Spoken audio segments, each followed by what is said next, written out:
are going to do something special. What special?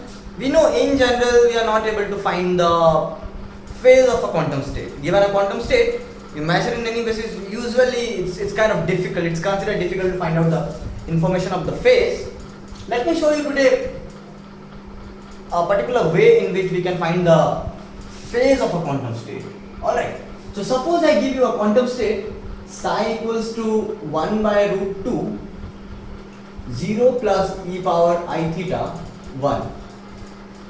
Right, now if you measure it in computational basis, you would find the probability of 0 to be half, and this would be same as the probability of 1.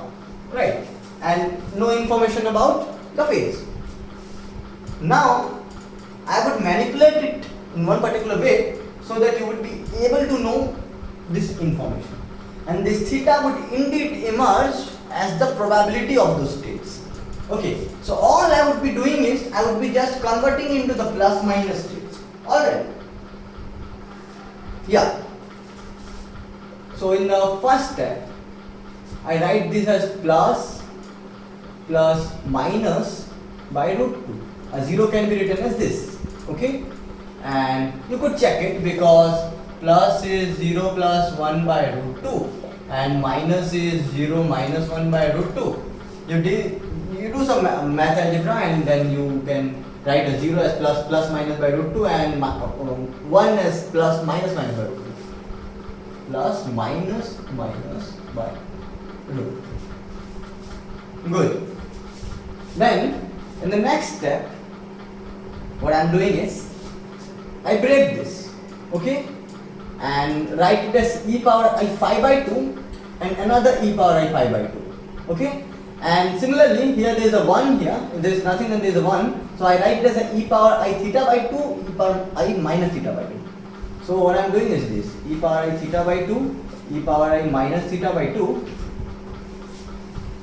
this is then plus minus by root 2, okay, and here it is e power I theta by 2, e power I theta by 2, plus minus by root 2. Okay, in the next step, what I do is I take this root 2 first, I take and I make it a 1 by 2 outside, and I take 1 e power I theta by 2 common. Alright. So what I am left with is e power minus I theta by 2 plus minus by root 2. Okay. Here e power I theta by 2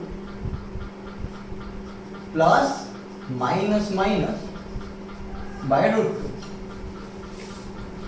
2. Alright. And the next step I expand them. So I expand this exponential to the trigonometric functions. So 1 by 2 e power I theta by 2. I write this e power minus I theta by 2 as cos theta by 2 minus I sin theta by 2. And this term would once be multiplied with plus that term would be multiplied with minus. So I am writing two steps together here. Okay, so okay, let me not confuse, let me write it just like this. Okay, I have taken the 2 already outside, so this is just this term multiplied with plus minus. Okay, and then this term is cos theta by 2 plus I sin theta by 2 multiplied with a plus minus, yeah. Alright. Now, what's next? In the next step, let's just open it. Okay? So I have a half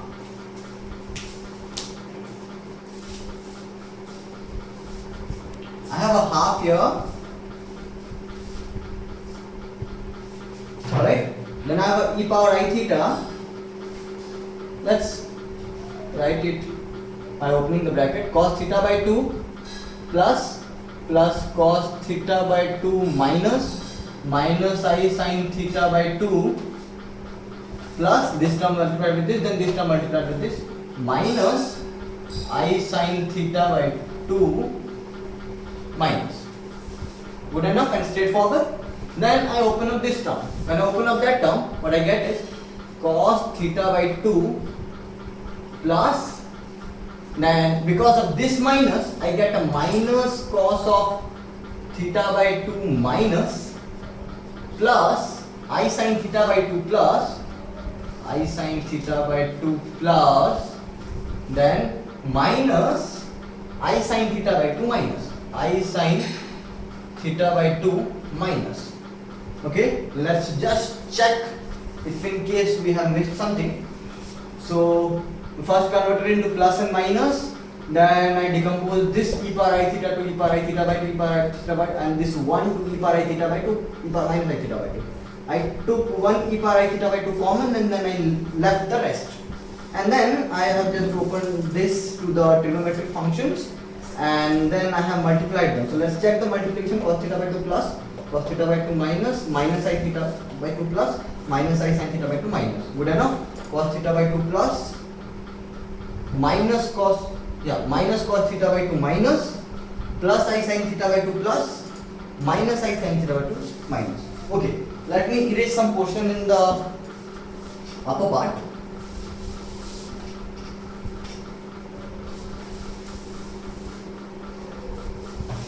Alright, we can see now certainly that these two can be cancelled, both are same. Accordingly, these two can be cancelled. So I cancel these two terms and these two terms. So what I am left with is my psi equals to now a 1 by 2 sitting outside e power I theta, okay, and then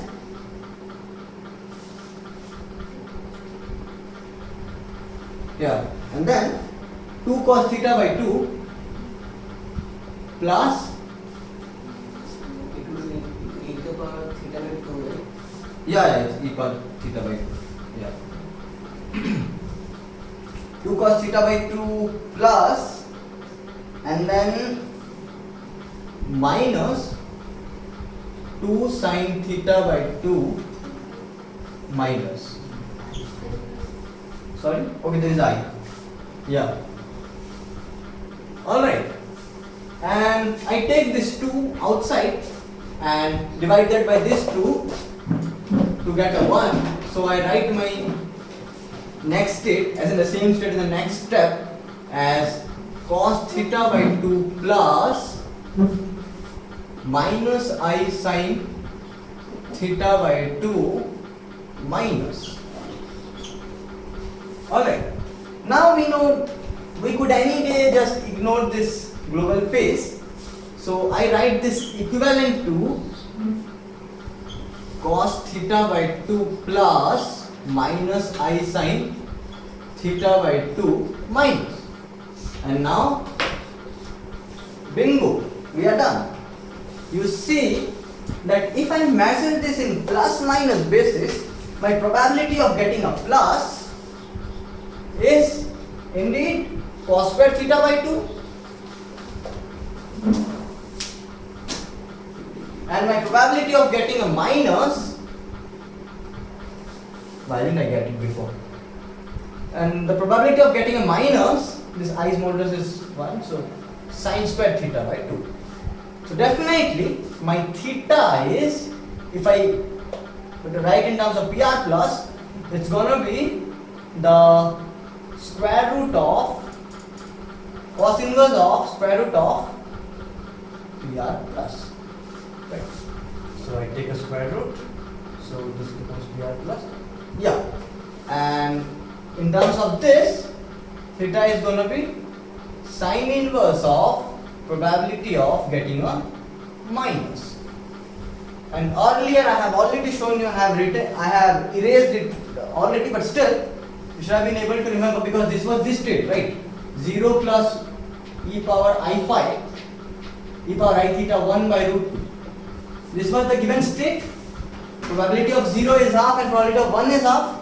But if you measure it in the diagonal basis or the x basis, okay, on IBM or on any platform, then you would be indeed able to measure the phase of it. So I felt this is something very interesting and I must discuss it here. And yeah, so that's the power of math. Okay? Okay.